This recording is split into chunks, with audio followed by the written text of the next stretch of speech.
Shalom, saudara kasih dalam Tuhan, selamat pagi. Kita bersyukur hari ini diberikan hari yang baru untuk boleh kita nikmati kembali bersama dengan Tuhan. Bertemu kembali dengan saya dalam channel Sate Kristen. Mari saudara, sebelum kita merenungkan firman Tuhan, kita berdoa terlebih dahulu. Bapa di sorga, kami mengucap syukur untuk kasih penyertaan penjagaan-Mu yang Kau berikan buat kami sepanjang malam, dan Engkau telah bangunkan pagi ini dengan kekuatan yang baru, dengan kesehatan yang baru. Kami sungguh bersyukur kepadamu. Mari Tuhan, berbicaralah kepada setiap kami lewat kebenaran firman-Mu. Dalam nama Tuhan Yesus kami berdoa dan kami mengucap syukur. Amin. Saudara, perenungan kita didasari dari Injil Matius pasal 5 ayat yang ke-41. Dikatakan, "Dan siapapun yang memaksa engkau berjalan sejauh 1 mil, berjalanlah bersama dia sejauh 2 mil." Saudara, tema kita hari ini ialah the second mile. Saudara, ayat emas yang kita baca hari ini adalah bagian dari khotbah Yesus di bukit, di mana Tuhan Yesus mengajarkan prinsip-prinsip yang tidak dari biasanya, di mana dikatakan, siapapun yang memaksa engkau berjalan sejauh 1 mil, berjalanlah bersama dia sejauh 2 mil. Saudara, hal ini tidak luput dari konteks yang berlaku saat itu, di mana ada sebuah perundang-undangan yang disahkan oleh pemerintah Romawi yang berlaku di daerah jajahan yang berbunyi, dalam setiap provinsi taklukan kekaisaran Romawi, tentara bisa memaksa orang yang berbadan sehat memikul beban mereka sejauh 1 mil, tetapi tidak lebih dari itu. Suka atau tidak suka, setiap orang Yahudi terikat dengan peraturan yang memberatkan dan dibenci ini. Pilihan mereka hanyalah tunduk. Jika tidak, akibatnya akan fatal, akan mendapatkan hukuman dari tentara Romawi. Saudara, 1 mil itu kurang lebih setara dengan 1.500 meter atau 1,5 km. Mungkin jarak 1,5 km kelihatannya tidak terlalu berat. Tetapi ketahuilah bahwa ransel tentara Romawi itu sama sekali tidak ringan. Beratnya bisa mencapai 50 kg, sehingga menambah perjalanan 1,5 km bisa sangat melelahkan dan menyiksa. Saudara, bagi orang-orang pada masa itu yang terbiasa bepergian dengan berjalan kaki, perjalanan sejauh 1 mil mungkin tidaklah berat. Namun, perjalanan yang tidak jauh pun akan terasa berat dan menyiksa bila dilakukan dengan panas hati, dengan penuh amarah, penuh sungut-sungut dan keluh kesah. Seandainya kita sedang berjalan dengan membawa beban kita sendiri di tengah udara yang panas, penuh keringat, kemudian tiba-tiba ada orang yang memerintahkan kita membawakan bebannya ke pundak kita, maka saat itu juga rasa kita ingin marah dan emosi kita meledak. Saudara, di tengah konteks seperti itu, Tuhan Yesus berkata, tidak cukup jika 1 mil, tetapi lebih daripada itu, yaitu melangkah 2 mil dengan sukarela. Saudara, apa yang Tuhan Yesus sampaikan di sini adalah sebuah ilustrasi yang menjadi jembatan untuk menegaskan panggilan murid Kristus untuk hidup di mil yang kedua, melampaui tuntutan hukum dan aturan yang berlaku saat itu.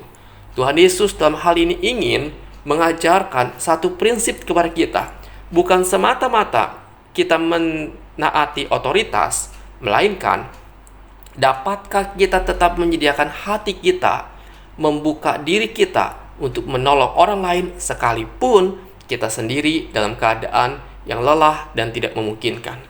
Saudara, inilah yang Tuhan inginkan di setiap kita, agar kita berjalan di extra mil atau melakukan sesuatu yang lebih dari apa yang bisa kita lakukan atau orang harapkan. Bukan perkara yang mudah, karena ada hambatan, ada tantangan di dalamnya, seperti menjaga harga diri, hidup yang egois, perhitungan untung rugi, dan juga mungkin kerohanian yang belum dewasa. Karena itu saudara, bagaimana agar kita mampu hidup di dalam second mile ini? Pertama ialah kita mengikuti teladan dan ajaran Tuhan Yesus. Saudara, Tuhan mengajarkan kepada kita untuk saling mengasihi satu dengan yang lain. Bahkan melampaui lebih daripada itu. Dikatakan, janganlah kamu melawan orang yang berbuat jahat kepadamu, melainkan siapapun yang menampar pipi kananmu, berilah juga kepadanya pipi kirimu. Dan kepada orang yang hendak mengadukan engkau karena mengingini bajumu, serahkan juga jubahmu.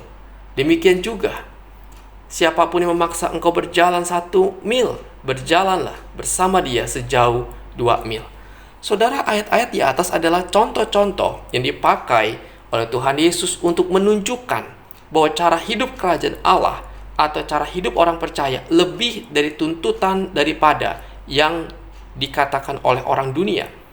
Yang Tuhan minta dari kita ialah melakukan sesuatu lebih dari biasa atau melampaui apa yang wajar. Sebab jika kita hanya sanggup mengasihi orang yang mengasihi kita, apa bedanya kita dengan orang berdosa? Mereka juga melakukan hal yang sama. Jika kita hanya sanggup berbuat baik kepada orang yang berbuat baik kepada kita, apa bedanya kita dengan orang berdosa? Mereka juga melakukan hal yang sama. Artinya, Tuhan Yesus mengajarkan kita suatu pola hidup yang baru, yang berbeda dengan apa yang diajarkan oleh dunia ini, yaitu untuk tidak membalas dendam, tetap mengasihi orang yang menyakiti kita, mendoakan musuh-musuh kita, berbuat lebih bagi orang lain, dan sebagainya. Ini yang dipraktekkan, yang diteladankan oleh Tuhan Yesus. Karena itu kalau kita membaca dalam 1 Petrus 2 ayat 21-23 dikatakan, sebab untuk itulah kamu dipanggil, karena Kristus pun telah menderita untuk kamu dan telah meninggalkan teladan bagimu, supaya kamu mengikuti jejaknya. Ia tidak berbuat dosa dan tipu daya tidak ada dalam mulutnya. Ketika ia dicaci maki, ia tidak membalas dengan mencaci maki. Ketika ia menderita, ia tidak mengancam, tapi ia menyerahkannya kepada Dia yang menghakimi dengan adil.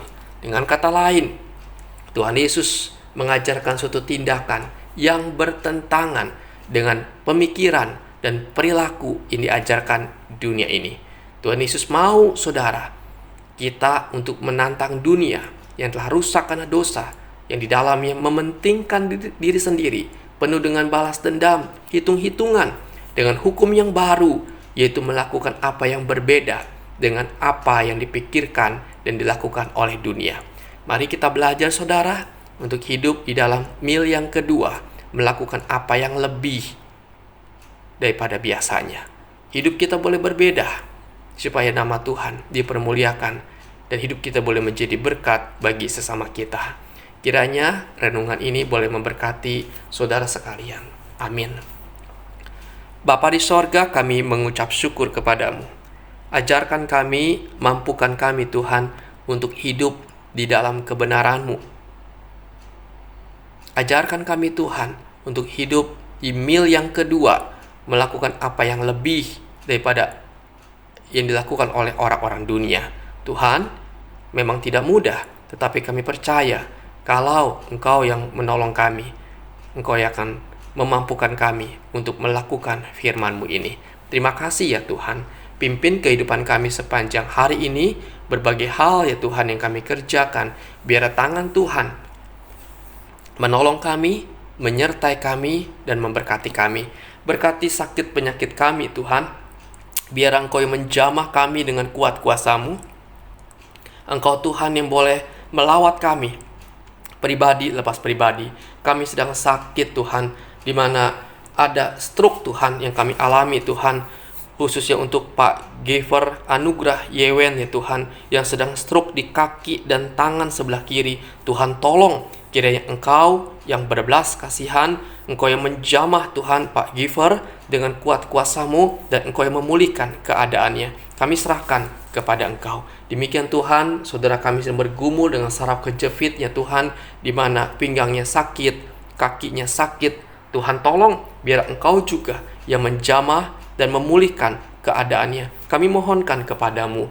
Oh Bapa di sorga, kami juga berdoa, Bagi saudara kami yang bergumul Tuhan dengan kanker paru-paru, Tuhan juga tolong biar pengobatan yang sedang dikerjakan melalui kemoterapi, melalui obat-obatan, Tuhan biar kuasa Tuhan bekerja, biar Tuhan yang boleh berbelas kasihan menjamah dan memulihkan keadaannya. Tuhan Yesus tolonglah. Kami berdoa bagi saudara kami Tuhan yang terkena virus COVID-19, harus diisolasi di rumah atau Tuhan sedang dirawat di rumah sakit. Tuhan jamah mereka, berikan daya tahan tubuh yang baik. Tuhan pulihkan keadaan mereka. Tuhan tolonglah. Kami mohonkan kepada Engkau. Tuhan, kami berdoa bagi saudara kami yang sedang sakit ya Tuhan. Ada batu empedu. Tuhan juga tolong, kira Engkau boleh berbelas kasihan melalui obat, melalui tangan dokter, kuasa bekerja, memulihkan dan menyembuhkannya. Terima kasih Tuhan, kami sungguh bersyukur hanya kepada Engkau. Inilah seru doa kami yang kami panjatkan hanya kepadamu. Hanya di dalam nama Tuhan Yesus kami berdoa dan kami mengucap syukur. Amin. Selamat pagi saudara, selamat beraktivitas dan Tuhan Yesus memberkati kita sekalian.